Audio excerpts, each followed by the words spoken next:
Viral sebuah video yang memperlihatkan aksi pasangan petani yang tengah mengangkut rumput menggunakan mobil. Jika biasanya para petani mengangkut pakan untuk ternaknya menggunakan motor atau mobil pickup, namun berbeda dengan pasangan petani yang terciduk mengangkut rumput menggunakan mobil mewah.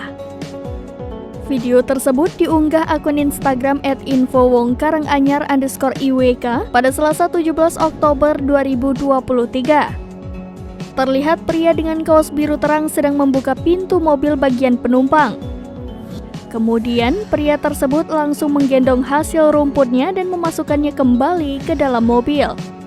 Aksinya disusul oleh petani wanita di belakangnya yang diduga adalah istrinya.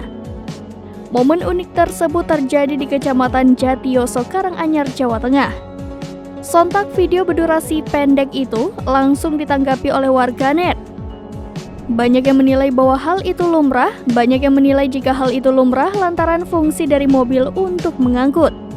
Hingga ada pula yang mengasihani diri sendiri usai melihat video tersebut.